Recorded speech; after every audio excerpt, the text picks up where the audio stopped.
हम सब ने सड़कों पर उतर करके महिलाओं पर होने वाली हिंसा के खिलाफ, महिलाओं को न्याय दिलाने के लिए, यौन हिंसा के उत्पीड़ितों को न्याय दिलाने के लिए और महिलाओं की आज़ादी बराबरी के लिए हम लोगों ने सड़क पर संघर्ष किया। इतने लंबे संघर्ष के बाद जस्टिस वर्मा कमेटी जो बनाई गई थी इस मामले में सुझाव देने के लिए, उसकी सिफारिशें आई जिन्होंने बहुत बड़े हद तक महिलाओं की आज़ादी बराबरी को बचाने के लिए और उन्हें न्याय दिलाने के लिए 80,000 रिकमेंडेशंस को पढ़ करके, तमाम फील्ड में काम करने वाले लोगों को सुन करके उन्होंने अपने सिफारिशें दी। अब सरकार एक अध्यादेश को ले आई है जिसको वो कह रही है कि ये तो जस्टिस वर्मा की सिफारिशों को हमने लागू कर दिया अध्यादेश ला करके। लेकिन क्या ये सच्चाई है? सच्चाई तो ये है कि अध्यादेश इमरजेंसी में लाई जाती है। महिलाएं रोज इमरजेंसी की हालत में रहती हैं, आतंक में, डर में रहती हैं, लेकिन उस इमरजेंसी से निपटने के लिए, उसे कम करने के लिए ये अध्यादेश नहीं लाया गया है, बल्कि सरकार अपनी राजनीतिक इमरजेंसी से बचने के लिए, यानी सरकार जस्टिस वर्मा सिफारिशों को लागू करने से बचने के लिए इस अध्यादेश को ले आई। कैसे, इसको हम थोड़ा अच्छे से समझें। हम लोगों ने क्या मांगा था सड़क पर उतर करके? जब हम न्याय मांग रहे थे, जब हम महिलाओं की बराबरी और आजादी मांग रहे थे, तो हम लोग जान रहे थे कि न्याय इसलिए नहीं होती है, न्याय नहीं मिल पाती है क्योंकि पुलिस की कोई अकाउंटेबिलिटी नहीं है, पुलिस की मनमानी है। दूसरी बात ये कि जो कानून बने हुए हैं और जो पूरी व्यवस्था में ढेर सारी और चीजें हैं, जैसे मेडिकल टेस्ट, जैसे जुडिशरी के कामकाज करने का तरीका, ये अपने आप में महिला विरोधी है, तो इसको बदलने की जरूरत है। और सबसे बड़ी बात ये कि बहुत सारे जो सत्ताधारी बलात्कारी हैं, यौन हिंसा करने वाले लोग हैं, उनके खिलाफ, उनके पक्ष में, उन्हें बचाने के लिए ढेर सारी चीजें हमारे कानून में ही इनबिल्ट हैं। एक तरह से उनके बचाव के ढेर सारे रास्ते बनाए हुए हैं, तो उनको एक तरह से खत्म करने की जरूरत है। इन तीनों चीजों पर जस्टिस वर्मा ने सिफारिशें दी, लेकिन इन तीनों चीजों पर सरकार का जो अध्यादेश है, जो सरकारी अध्यादेश है, ये इन तीनों मामले में, इन तीनों पॉइंट्स पर फेल। कैसे? सबसे बड़ी चीज तो ये कि जस्टिस वर्मा कमेटी ने महिलाओं की स्वायत्तता की बात को सबसे बड़े केंद्र में रखा और उन्होंने कहा कि महिलाओं पर होने वाली हिंसा को हम शर्म, हया वगैरह के हम पैराडाइम से हटाएं, हम उसके फ्रेम से हटाएं और साफ साफ कहें कि महिलाओं के साथ यौन हिंसा वो सारी चीजें हैं जो कि महिलाओं की स्वायत्तता पर हमला करती है। महिला अगर साफ साफ ना कहती है, उसके बावजूद अगर कोई उनके साथ यौन संबंध जबरदस्ती किसी भी तरह का बनाता है, तो वो यौन हिंसा है। लेकिन इस परिभाषा को, इस पर्सपेक्टिव को, इस देखने के नजरिए को अध्यादेश ने ठीक इसका उलट किया है। सबसे शॉकिंग बात इस अध्यादेश में यह है कि महिलाओं के पक्ष में कहा जाने वाला अध्यादेश यौन हिंसा में आरोपी के बारे में कहा है कि आरोपी यौन हिंसा के मामले में सिर्फ पुरुष नहीं, महिला भी हो सकता है। इसका मतलब ये कि कोई महिला आज के तारीख में अगर यौन हिंसा का केस दर्ज करने जाएगी, तो जिस पर वो आरोप लगा रही है, वो पलट करके इसी महिला के खिलाफ काउंटर केस, यौन हिंसा का केस कर सकता है, बलात्कार का केस कर सकता है। इससे ज्यादा क्रूर मजाक इस देश की महिलाओं के साथ क्या हो सकता है? दूसरी बड़ी चीज ये है कि 16 और 18 साल के बीच के जो नौजवान लड़के लड़कियां हैं, स्वाभाविक रूप से उनमें दोस्तियां होती हैं, स्वाभाविक रूप से उनके बीच में थोड़ा बहुत एक दूसरे को जानने की कोशिश, थोड़ा बहुत यौन संबंध ये भी बनता है। लेकिन इसको बिल्कुल ऑटोमेटिक तरीके से अध्यादेश ने कह दिया है कि ये अगर सहमति से भी संबंध हो, अगर दोस्ती भी हो दोनों लोगों में, सहमति से कोई चीज हो, तब भी यौन हिंसा का मामला बन जाएगा। क्या ये न्याय है? युवाओं के साथ में क्या ये न्याय है? जो नौजवान लड़का जिसकी कोई गलती नहीं होगी सिवा उसके कि उसने हम उम्र की लड़की के साथ में दोस्ती की, हो सकता है उसका हाथ पकड़ा, इतना करने के लिए उस पर यौन हिंसा का केस लगेगा, क्या ये कहीं से भी न्यायपूर्ण है? क्या ये उचित है? और ये उस लड़की 16-17 साल की लड़की के अपनी स्वायत्तता, अपनी चॉइस का भी इसमें कहीं भी कोई रिस्पेक्ट नहीं है। दूसरी बड़ी चीज ये कि ये रुचिका गिरोत्रा का केस याद करिए या थंजम मनोरमा का केस याद करिए। इन सारे इस तरह के सभी मामलों में जस्टिस वर्मा ने कहा कि ऐसा है कि बड़े लोगों के खिलाफ जब आरोप लगते हैं, पुलिस अफसर के खिलाफ, आर्मी अफसर के खिलाफ, जज के खिलाफ, मजिस्ट्रेट के खिलाफ या नौकरशाह के खिलाफ, इसमें से किसी भी बड़े बड़े लोगों के खिलाफ जब आरोप लगता है तो हमको जो सैंक्शन लेनी पड़ती है, सरकार से पहले परमिशन लेनी पड़ती है और तब जाकर के केस चल पाता है यौन हिंसा का इन लोगों के खिलाफ। इस बारे में जस्टिस वर्मा ने कहा कि इसको पूरी तरह से खत्म करिए, हटाइए। और जहां तक कोई झूठे आरोप का मामला है, तो आरोप झूठा है कि सच्चा है, ये सरकार अपने ही लोगों के बारे में क्यों तय करेगी, इसको कोर्ट तय करे। जैसे कोर्ट हर मामले में तय करती है तो उसको कोर्ट तय करे। लेकिन अध्यादेश ने ये जो बड़े बड़े आरोपी, सत्ताधारी आरोपियों को बचाने के जो रास्ते हैं, जो प्रायर परमिशन का मामला है, उसको बनाए रखा है।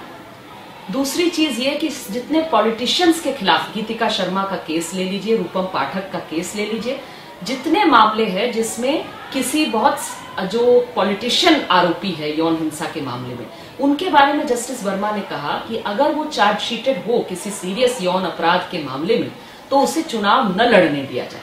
इसके लिए आप कानून में परिवर्तन करिए। लेकिन इसको भी अध्यादेश ने खारिज किया। जाहिर सी बात है कि राज्यसभा में जब डिप्यूटी स्पीकर राज्यसभा का कांग्रेस के नेता पीजे कुरियन खुद एक बहुत भयानक 16 साल की बच्ची के साथ गैंगरेप के मामले में आरोपी हैं, तो सरकार किसको बचाना चाहती है?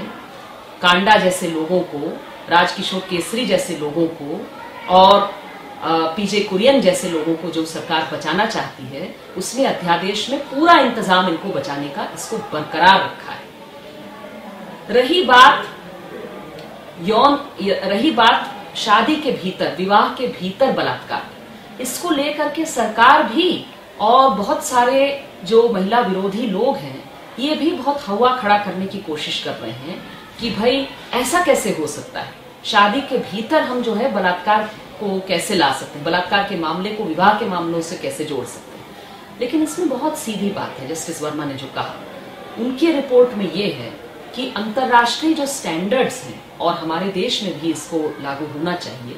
इसमें यह है कि आरोपी कौन है, आरोपी का आरोप लगाने वाली महिला से क्या रिश्ता है या क्या रिश्ता कभी था, उसके बहाने हम महिला के आरोप को झूठा नहीं बताएंगे और उस मामले में कमजोर या कम सजा की बात नहीं करेंगे। यानी कभी वो बॉयफ्रेंड तुम्हारा था या आज की तारीख में बॉयफ्रेंड है, तुम उसके साथ क्यों गई, और अगर गई तो फिर बलात्कार का आरोप नहीं लगा सकती। ये बात आज के तारीख में भी हमारे कोर्ट में ऐसा कहना, ऐसे तरह के तर्क लाना मना है। तो फिर पति के मामले में अलग से हम छूट क्यों देंगे? पति शादी मात्र शादी कर लेने से कोई महिला अपने शरीर पर स्वायत्तता को खत्म नहीं कर देती है। वो हमेशा के लिए हर यौन संबंध के लिए हाँ तो नहीं बोलती। और इसीलिए अगर शादी के भीतर भयानक रूप से महिला उत्पीड़न हो सकता है, अगर दहेज हत्या हो सकती है, अगर वाइफ बैटरिंग हो सकती है, डोमेस्टिक वायलेंस हो सकती है, तो फिर क्या बलात्कार नहीं हो सकती? ये क्या हम कह सकते हैं? और जहां तक लोग कहते हैं कि इसमें ढेर सारे फॉल्स कंप्लेंट्स की बात आएगी, तो पहली चीज तो ये कि तमाम दूसरे मामलों में भी, चाहे वो मर्डर का हो, चाहे चोरी का हो, चाहे किसी भी तरह का हो, सब में फॉल्स कंप्लेंट्स की गुंजाइश रहती है, होते भी हैं, हम सब जानते हैं कि होते हैं। यहाँ तक कि पुलिस जो है, अगर आप पुलिस के किसी व्यक्ति के साथ कहीं भिड़ जाएं, तो हो सकता है पुलिस के लोग भी फॉल्स कंप्लेंट लगाएं, लेकिन वहां पर फॉल्स कंप्लेंट का हवा नहीं खड़ा किया जाता। महिलाएं क्या खास तरह से झूठी हैं, ये कहने की कोशिश कर रही है सरकार। तो हम इस मामले में बहुत सीधी बात कह रहे हैं कि महिलाएं, डोमेस्टिक वायलेंस का केस भी जहां भयानक रूप से मारपीट होती है, पुलिस दरवाजे पर पहुंचने के बाद भी हम सब जानते हैं, जो महिलाओं के साथ काम करते हैं, कि कितना मुश्किल होता है उस महिला के लिए अपने पति के खिलाफ कंप्लेंट दर्ज करना। कई बार नहीं दर्ज करती है, बावजूद इसके कि वो बुरी तरह से पीटी जा रही है। अब इस मामले में ये मान के चलना कि इसमें जो है रेप के आरोप फर्जी लगाए जाएंगे, ये पूरी तरह से गलत है। बल्कि अगर हम मानते हैं कि विवाह के भीतर भी और बाहर भी बलात्कार हो सकता है, इसको अगर हम अपने कानून में मानते हैं, तो इससे विवाह का रिश्ता भी और ज्यादा लोकतांत्रिक आधार पर और मजबूत आधार पर बन पाएगा, क्योंकि वो वाकई में बराबरी के आधार पर और म्यूचुअल जो एक दूसरे के साथ जो बराबरी और सम्मान और प्यार है, उसके आधार पर ये विवाह बन पाएगा। और इसीलिए हम लोगों को इस मैरिटल रेप के मामले से बिल्कुल घबराना नहीं चाहिए। जो लोग महिला पुरुष में बराबरी से नहीं डरते हैं, वो इस तरह के कानून से भी बिल्कुल नहीं घबराएंगे। मैरिटल रेप के मामले में एक और भी बात है हमारे मौजूदा कानून में, जिसको अध्यादेश ने बरकरार रखा है। उसमें यह है कि अगर कोई महिला कानूनी रूप से अपने पति से अलग भी हो जाए, अगर पति उसको पीटता हो, पत्नी उससे अलग कर ले अपने आप को, बावजूद इसके अगर पति आकर के उस पत्नी का बलात्कार करे, तो हमारे कानून में कम सजा है। बलात्कार के जो मिनिमम सजा है वो 7 साल की है। इस तरह के मामलों में जो मिनिमम सजा है वो मात्र 2 साल की है। क्यों? क्योंकि हमारा कानून एक तरह से महिला को अभी भी, किसी पत्नी को अभी भी पति के प्रॉपर्टी के रूप में देखती है और कहती है कि अगर आप कभी उसकी पत्नी थी तो कहीं ना कहीं हम लीनियंट तरीके से देखेंगे, हम छूट देंगे पति को, हम समझेंगे कि हाँ, हम समझ पा रहे हैं कि क्योंकि कभी आप पत्नी थी, इसीलिए कहीं ना कहीं हम समझ पा रहे हैं कि उन्होंने बलात्कार क्यों किया। ये कितनी शर्मनाक बात है किसी महिला के लिए, ये बात समझना हम लोगों के लिए जरूरी है। और ये जो मौजूदा कानून है, जो मौजूदा अध्यादेश है, इसमें इसे बदलना इसलिए भी जरूरी है क्योंकि ये जो आइडिया है कि महिला पुरुष की प्रॉपर्टी हो सकती है, पत्नी पति की प्रॉपर्टी हो सकती है, ये सिर्फ पति पत्नी के बीच ही नहीं, बल्कि यही तो आइडिया है जो महिलाओं के साथ उसके व्यापक तौर पर होने वाले यौन हिंसा का भी आधार है। इसीलिए हम लोगों को ये पूरे आधार को बदलने की जरूरत है जो महिलाओं को पुरुष की संपत्ति के रूप में देखती है। अध्यादेश जस्टिस वर्मा सिफारिशों से एक और मामले में अलग है।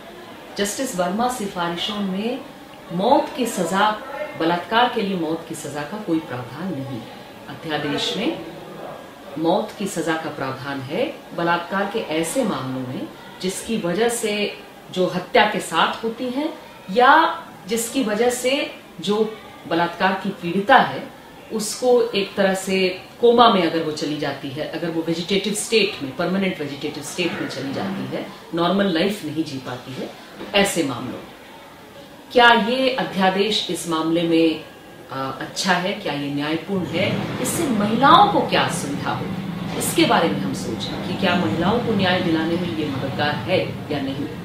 जहां तक ऐसे बलात्कारों का मामला है जिसमें हत्या के साथ बलात्कार के साथ हत्या होती है, उस तरह के मामलों में तो कानून में किसी परिवर्तन की जरूरत इसलिए नहीं थी कि अभी भी आपके मौजूदा कानून में ये प्रावधान बना हुआ है। लेकिन जहां तक कोमा में किसी बलात्कार के चलते कोई महिला कोमा में चले जाए या उसके साथ बहुत भयानक कोई इंजरी हो, इस तरह के मामलों में मौत की सजा को ला देने का, कानूनी रूप दे देने का कि क्या मायने होंगे महिलाओं के लिए। आप दिल्ली के ही कांड को लें। दिल्ली के कांड में बलात्कारियों ने उस लड़की के साथ में भयानक हिंसा की, लेकिन इस बर्बर हिंसा को करने के बाद उन्होंने इस चीज को सुनिश्चित नहीं किया कि उसकी हत्या ही हो जाए, उसकी मौत ही हो जाए। उन्होंने उसको सड़क पर पटक दिया। वो लड़की बहादुरी से लड़ी और वो तब तक जिंदा रही जब तक उसने इन बलात्कारियों के खिलाफ बहुत ही मजबूत अपना बयान नहीं दिया। और उसके मजबूत बयान के चलते ये केस, जाहिर सी बात है कि मजबूत होती है। लेकिन जब आपने कानून में इसका प्रावधान बना दिया कि इस तरह की भयानक बर्बर इंजरी करने के लिए भी मौत की सजा हो सकती है, तो जो बलात्कारी हैं वो तो यही सोचेंगे कि अगर हत्या के लिए भी मौत की सजा का डेंजर है, उसका रिस्क है, तो हम इस तरह के मामले में उस लड़की को जिंदा क्यों छोड़ें। हम सुनिश्चित कर दें कि हम उसकी हत्या करके ही सांस लेंगे, हम उसकी हत्या कर दें ताकि वो हमारे खिलाफ बयान। जिस तरह से कस्टोडियल वायलेंस की बात है, पुलिस हिरासत में या सेना की हिरासत में या किसी दूसरे भी संस्था की हिरासत में अगर बलात्कार होती है तो हम आरोपी किसको मानेंगे? जिसने बलात्कार किया जरूर वो आरोपी होगा। लेकिन अगर कोई ऐसा सीनियर ऑफिसर है जिसने बलात्कार हो सकता है खुद न किया हो लेकिन करने का आदेश दिया, या जिसने हो सकता है कि जाना हो कि बलात्कार होने जा रहा है, लेकिन उसे रोकने के लिए कुछ न किया हो, आंख मूंद लिया हो, क्या उसको आरोपी नहीं मानना चाहिए? जस्टिस वर्मा ने कहा कि बिल्कुल मानना चाहिए। ये उन्होंने सिर्फ सेना के लिए नहीं कहा, उन्होंने सेना के लिए, पुलिस के लिए, चाहे और भी जैसी संस्थाएं हैं, जिस तरह से आदिवासी स्कूली बच्चियों के साथ छत्तीसगढ़ में हुआ, इस तरह के मामलों में भी कहा कि जिन्होंने बलात्कार किया है और जिन्होंने जानते हुए कि ऐसा बलात्कार हो रहा है उसे रोकने के लिए कुछ नहीं किया या ऐसा करने का आदेश दिया, ऐसे अफसरों को, ऐसे सीनियर लोगों को भी सजा की गुंजाइश बलात्कार के कानून में, यौन हिंसा के कानून में होनी पड़ेगी। इससे ज्यादा न्यायपूर्ण कोई बात नहीं हो सकती।